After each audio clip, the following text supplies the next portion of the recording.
Ymedia Group, the fastest growing media group in North America. Most of us know the backgrounder, but very briefly, because we won't have much time to discuss the backgrounder in detail, most of us know that. But just for the viewers' benefit, I'd like to tell you, when anybody was asking me, do you think US or Israel, they would attack Iran? So I give it in percentage terms, I would say 80%, 90%.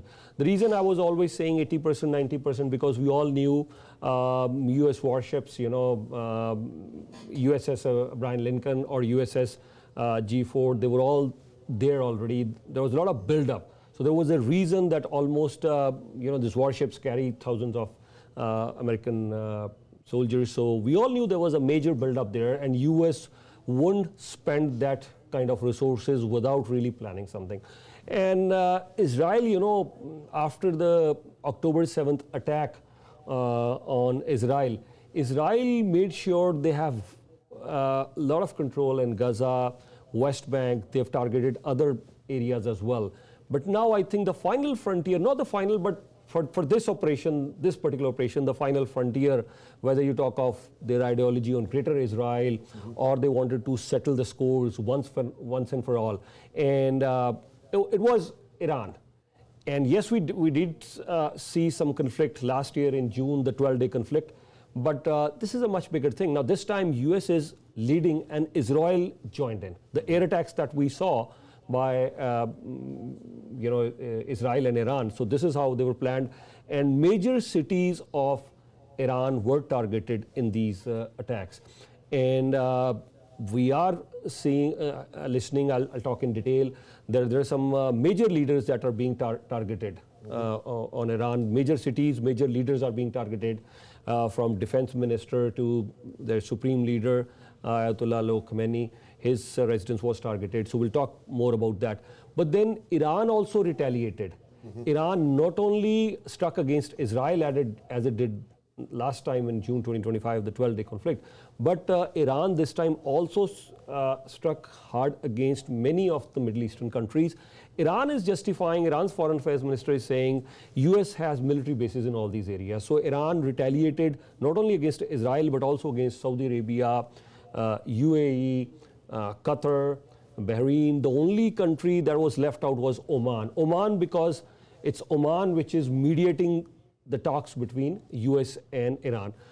We knew, Israel definitely wanted to go ahead and target Iran, and US also. And this time their objective, as much as both the countries are saying there are threats, there are imminent threats, or current threats from Iran against US interests or against Israel.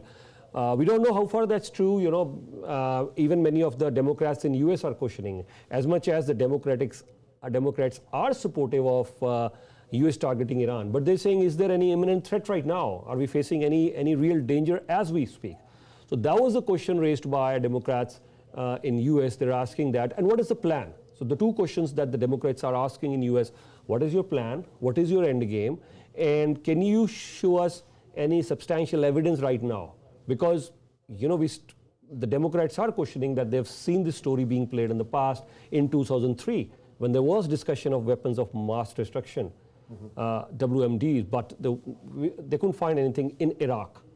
And now the mega movement led by US President Donald Trump, while he was campaigning for becoming the president again, the mega movement clearly said we're sick and tired of wars, we don't want to go in any lengthy wars. And now this Iran war could once again, linger on, and one of the challenges they would be facing, there are around 30,000 US soldiers there. So if Iran starts targeting, and if there are any serious issues on that side, then of course President Trump, we're going to, he's wearing a baseball hat. Let's have a listen what he had to say for a couple of minutes, and then I'll start discussing. But he is clearly mentioning the reason why US is targeting Iran. US President Donald Trump is also saying, yes, there will be some challenges, whether we'll see some casualties there, or let's have a listen for a couple of minutes, and then we'll carry on our discussion. Military began major combat operations in Iran. Our objective is to defend the American people by eliminating imminent threats from the Iranian regime, a vicious group of very hard, terrible people. Its menacing activities directly endanger the United States, our troops, our bases overseas, and our allies throughout the world. For 47 years, the Iranian regime has chanted death to America and waged an unending campaign of bloodshed and mass murder, targeting the United States, our troops, and the innocent people in many, many countries. Among the regime's very first acts was to back a violent takeover of the U.S. Embassy in Tehran, holding dozens of American hostages for 444 days.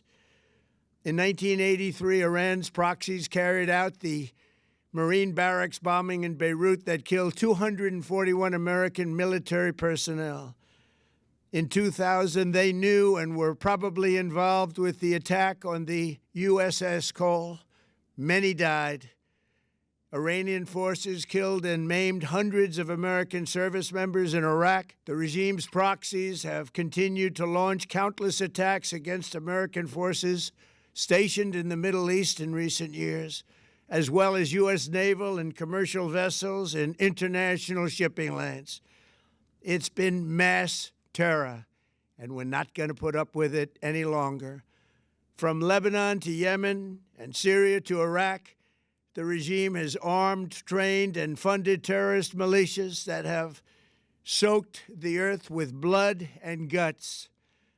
And it was Iran's proxy, Hamas, that launched the monstrous October 7th attacks on Israel, slaughtering more than 1,000 innocent people, including 46 Americans, while taking 12 of our citizens hostage. It was brutal, something like the world has never seen before. Iran is the world's #1 state sponsor of terror and just recently killed tens of thousands of its own citizens on the street as they protested. It has always been the policy of the United States, in particular, my administration, that this terrorist regime can never have a nuclear weapon. I'll say it again, they can never have a nuclear weapon. That is why in Operation Midnight Hammer last June, we obliterated the regime's nuclear program at Fordow, Natanz, and Isfahan. After that attack, we warned them never to resume their malicious pursuit of nuclear weapons, and we sought repeatedly to make a deal. We tried. They wanted to do it. They didn't want to do it. Again, they wanted to do it. They didn't want to do it. They didn't know what was happening. They just wanted to practice evil. But Iran refused, just as it has for decades and decades. They've rejected every opportunity to renounce their nuclear ambitions, and we can't take it anymore. Instead, they attempted to rebuild their nuclear program and to continue developing long-range missiles that can now threaten our very good friends and allies in Europe, our troops stationed overseas, and could soon reach the American homeland. Just imagine how emboldened this regime would be if they ever had and actually were armed with nuclear weapons as a means to deliver their message. For these reasons, the United States military is undertaking a massive and ongoing operation to prevent this very wicked, radical dictatorship from threatening America and our core national security interests. We are going to destroy their missiles and raise their missile industry to the ground. It will be totally, again, obliterated.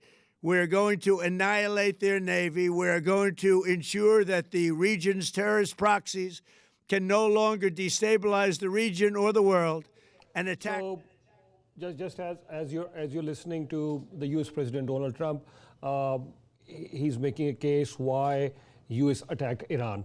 But we've given you the backgrounder, and you know, U.S. We have confirmation that U.S. White House, the Trump administration, they already spoke. We all know they must have taken Saudi Arabia, Qatar, UAE, all these countries into confidence before taking such action. And one of the things that we clearly saw was that, yes, Indian Prime Minister Narendra Modi, he also visited Israel. So as much as I was sure there will be 80 to 90% chances of attack, but we also knew one thing that, yes, during Indian Prime Minister's visit to Israel, the attacks, that time what happened, because of course the major powers inform each other that, yes, this is what we're going to do. I mean, obviously I'm sure India would know when Israel and US would take that sort of action. And the ties that Indian Prime Minister Narendra Modi now has with the Israeli Prime Minister Benjamin Netanyahu, both the prime ministers, you know, they were seen in the same vehicle together. Benjamin Netanyahu telling Indian Prime Minister Narendra Modi that you are our brother, serving food. Then Indian Prime Minister Narendra Modi, he goes on to, you know, give a speech in the parliament. And then also we saw their parliamentarians, you know, lining up to take selfies with the Indian Prime Minister Narendra Modi. So India and Israel, they have strengthened the relationship, though Prime Minister Modi also mentioned about Gaza and Palestine also in the same breath. But I think India is now pivoting more towards Israel. Historically, India has been more aligned with Palestine. Yasser Arafat and all those leaders, they had strong ties with India during the Congress regime, Srimati Indira Gandhi. And India has not really abandoned the cause of Palestine. India still mentions it very clearly. I know many Western countries, they said it now that there should be a two-state solution. India said it 40 years ago. India always has supported two-state solution, which Israel clearly disagrees. US also doesn't support a two-state solution. There are many European countries. Till date, they do not support a two-state solution. They say, no, when time will come, then we will support a two-state solution. But India has supported all along a two-state solution. But India now has a very stronger and growing ties with Israel. That has shifted. So from India's perspective, I think when this war lingers on, and if US and Israel, they want a regime change this time. In case Israel gets a regime change, US gets a regime change in Iran, so how will that affect Pakistan and India? Pakistan has its major border with India, approximately 2,900 kilometers. After that, it has a major border with Afghanistan as well, around 2,300 kilometers. Then it has a major border with Iran as well, Pakistan, around 900 kilometers. Then there is the China border in the north, 500 kilometers. So Pakistan is already facing major challenges with the major neighbor, that's Afghanistan, because Pakistan and Afghanistan, or Pakistan and Taliban, they're already at war. So Pakistan has some sort of challenges on the border with India as well. So in case Iran has a major influence, a regime where Iranian regime is heavily influenced, or some might even say it's a puppet regime. They're planning to have a puppet regime or a regime or somebody in power who is heavily influenced by Israel. So I would say that could cause some concerns for Pakistan as well, because three of their major borders with India, Afghanistan and Iran, Pakistan could be facing all those challenges, and I'm sure they are weighing their options. And so is India. So this is not just Iran versus Israel or Iran versus US. This is a major conflict that we are seeing. The entire Europe, China, Russia, India, Pakistan, the entire Middle East, they're all going to be engulfed in this conflict one way or the other. So we will carry on updating you right here on Ymedia Group, what could be the possible result. But by the way, whether it is Burj Khalifa, yes, there are reports that Burj Khalifa has been attacked. Saudi Arabia has said that, nothing much was reached here. There hasn't been much of a damage. That's what Saudi Arabia is claiming right now. And UAE has issued a very strong statement, because Burj Khalifa, when you target Burj Khalifa, when you target UAE, Dubai, everyone wants to move to Dubai. Dubai has always said, okay, this is the safest place in the world. Many billionaires, they moved there. There's lots of investment going on there. And right now, we saw some tensions brewing between Saudi Arabia and UAE. But on the Iran issue, Saudi Arabia, UAE, Bahrain, Qatar, they all because they're all strong allies of US. And I'm sure, as I already mentioned, the Trump administration has already spoken to all these Middle Eastern countries, and I'm sure these countries would be very much aligned with the US against Iran.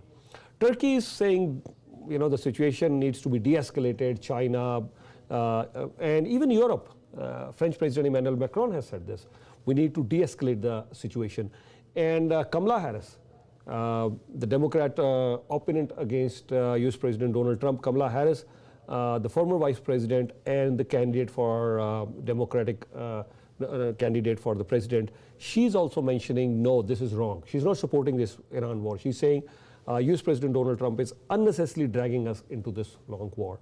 So we will carry on. This is still a developing story, and I'm sure the chaos in Middle East, the crisis in Middle East, it will be unfolding for some time. And right here on Ymedia Group, we will keep you posted on all this.